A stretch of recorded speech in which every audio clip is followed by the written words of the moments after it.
Okay so है guys, अभी हमारा प्रॉब्लम है डिलीशन एंड डिफरेंस, कोड से स्टार्ट 174।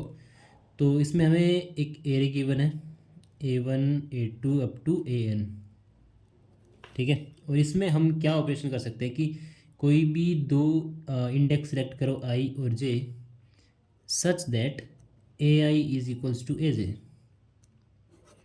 मतलब हमें सेम एलिमेंट सेलेक्ट करने हैं कहीं भी हो, ठीक है। कोई भी दो सेम एलिमेंट सेलेक्ट करो एंड उन दोनों को रिमूव कर दो।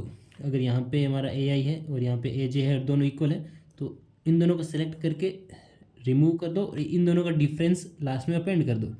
तो क्वेश्चन में बेसिकली ऐसा दिया गया है कि AI माइनस AJ का ये ऐड कर दो, जबकि ये हमें पता है कि दोनों इक्वल है तो ये ज़ीरो ही होगा, तो इसकी ज़रूरत नहीं है। ये तो मतलब फालतू में क्या बोलते हैं, डिस्ट्रैक्ट करने के लिए दिया गया था, ठीक है। तो हमें हर बार सेम एलिमेंट को रिमूव करके ज़ीरो लास्ट में ऐड करना है, समझ गए। एरे में ये करना है और हमें ये बताना है कि हम इसको एरे का साइज़ कितना रिड्यूस कर सकते हैं। तो एक चीज़ देखो, अगर किसी एलिमेंट की फ्रीक्वेंसी एरे के अंदर ओड है, ठीक है, अगर फ्रीक्वेंसी ओड है एलिमेंट की, तब उसका एक पार्ट तो रह ही जाएगा। मतलब हमारे पास बस करो एरे ऐसा है 1 2 1 1 4 2, ठीक है, इस तरह से कुछ एरे। अब देखो 1 की फ्रीक्वेंसी कितनी है, 1 2 और 3, इसकी फ्रीक्वेंसी ओड है, तो इन दोनों को हटा के हम ज़ीरो ऐड कर देंगे, बट ये तो रह जाएगा ना। और 2 की फ्रीक्वेंसी इवन है, तो ये दोनों रिमूव हो जाएंगे, लास्ट में ज़ीरो ऐड हो गया। अब 4 की फ्रीक्वेंसी ओड है, तो 4 को हम दूसरा कोई 4 है ही नहीं हमारे पास ना, जिससे कि हम दो इंडेक्स सेलेक्ट करके फिर उनका डिफ्रेंशिएट करें। तो अब दो जीरो आ गए लास्ट में, अब फिर से हम वही ऑपरेशन लगाएंगे, इन दोनों जीरो को हटा के जीरो माइनस जीरो एक जीरो ऐड कर देंगे, हमारे पास लास्ट में बच जाएगा 1 4 और ज़ीरो, समझ गए।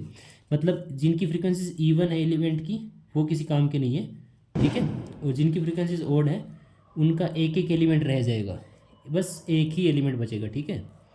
मतलब हमें क्या करना है, हर एलिमेंट की फ्रीक्वेंसी काउंट करनी है, ठीक है। जैसे 1 की फ्रीक्वेंसी कितनी है, 3 है। 2 की फ्रीक्वेंसी कितनी है, 2 है। 4 की फ्रीक्वेंसी कितनी है, 4 की फ्रीक्वेंसी 1 है।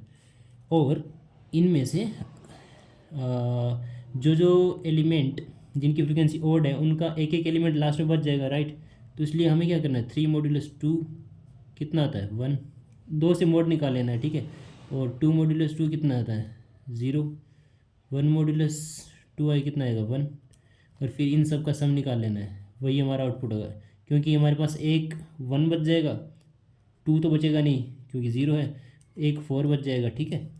लेकिन यहाँ पे एक ट्विस्ट है, अगर हमारी इनिशियल एरे में ज़ीरो आ जाता है और या फिर इनिशियल एरे में ज़ीरो नहीं आता, तब हमें क्या करना है, ठीक है। अगर हमारे पास सारे एलिमेंट यूनिक आते हैं, सपोज 1 2 3 4 5, इस तरह से सारे एलिमेंट यूनिक आते हैं, तो इसमें ना ही डुप्लीकेट है, ठीक है, डुप्लीकेट ज़ीरो है, और इसमें कोई ज़ीरो भी नहीं है, ठीक है। ये डी डुप्लीकेट के लिए और जेड ज़ीरो के लिए, तो इस केस में हमारा आउटपुट क्या हो जाएगा, एन आउटपुट हो जाएगा, ना ही डुप्लीकेट है और ना ही ज़ीरो है। बट अगर डुप्लीकेट एलिमेंट होते हैं हमारे पास, डुप्लीकेट का मतलब जिनकी फ्रीक्वेंसी मैं ग्रेटर देन 1 मान रहा हूँ, ठीक है, जिनकी फ्रीक्वेंसी ग्रेटर देन 1 है, उस केस में क्या होगा कि अगर हमारे पास गिवन एरे में, सपोज यही एग्जांपल ले लेते हैं, 1 2 1 1 4 2, ठीक है। अब गिवन एरे एरे जो हमारा, इसमें डुप्लीकेट एलिमेंट तो है बट ज़ीरो नहीं है, ठीक है, यहाँ पे ज़ीरो नहीं है। तो जब हम दिस माइनस दिस, इन दोनों को हटा के एक ज़ीरो ऐड करें, तो एक एक एक्स्ट्रा एलिमेंट आ गया, समझ रहे हो।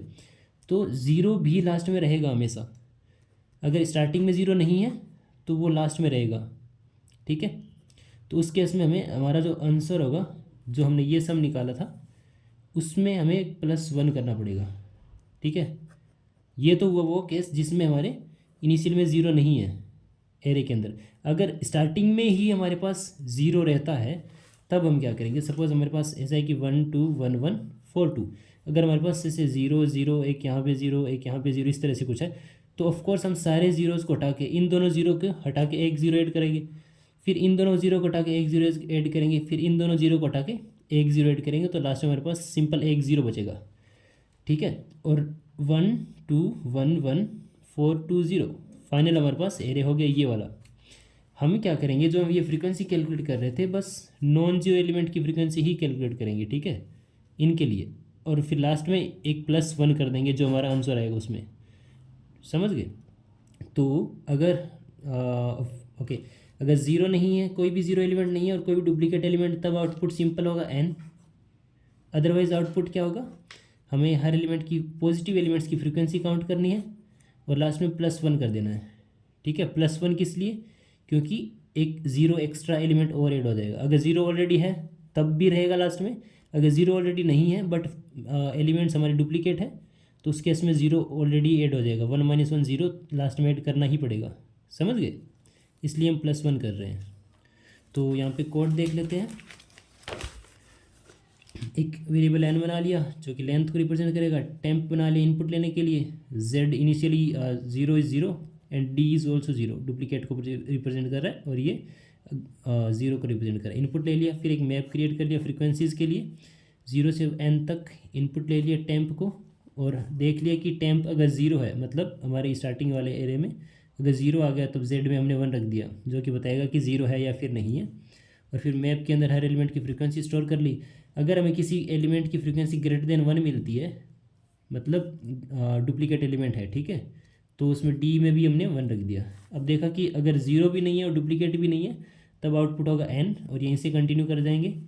अदरवाइज़ हमने आंसर में 0 रखा, और जैसे कि हमने यहाँ पे कैलकुलेट किया था कि मॉड्यूलस निकाल के ना, जितनी फ्रीक्वेंसी है उसके हिसाब से 2 से मॉड्यूलस निकालो। अगर ओड है तो 1 ऐड कर दो, अगर इवन है तो कुछ भी ऐड नहीं करना। और हमने यहाँ पे देखा था कि ओनली हम पॉजिटिव एलिमेंट्स के लिए ये ऑपरेशन करेंगे, ज़ीरो के लिए नहीं करेंगे, ठीक है। तो अगर हमारा एलिमेंट ग्रेटर देन 0 है तब हमने ऐड कर दिया, ठीक है, आंसर के अंदर मॉड्यूलस निकाल के उसका IT.second modulus 2 and then finally +1 कर दिया, क्योंकि यहाँ पे ना तो 0 था ना डुप्लीकेट था। यहाँ पे आ रहे हैं मतलब या तो 0 होगा या फिर डुप्लीकेट होगा, ठीक है। यहाँ से नीचे आ रहे हैं तब अगर दोनों 0 है मतलब वो यहीं से कंटिन्यू कर जाएगा यहाँ पे n प्रिंट करके। लेकिन अगर हम नीचे आए हैं इधर, इसका मतलब या तो z में 1 या तो 0 रहा होगा हमारे स्टार्टिंग एरे में, या फिर डुप्लीकेट एलिमेंट है, ठीक है। तो इसलिए हमने यहाँ पे +1 कर दिया आंसर के अंदर, and that will be a final output. Okay, तो मैं कोड कमेंट में ऐड कर देता हूँ। बाकी आई होप आपको समझ में आया होगा। ये ठीक ठाक प्रॉब्लम था, तो मोस्ट ऑफ द मतलब काफ़ी लोगों ने कर भी लिया होगा, ठीक है। ओके, सो बाकी thank you so much for watching the video and please do subscribe the channel and अपने दोस्तों के साथ भी शेयर कर दो यार, मतलब मुझे थोड़ी हेल्प चाहिए, अभी स्टार्टिंग फेज़ में है तो ग्रो करने में आप लोगों की हेल्प चाहिए मुझे। बाकी थैंक यू।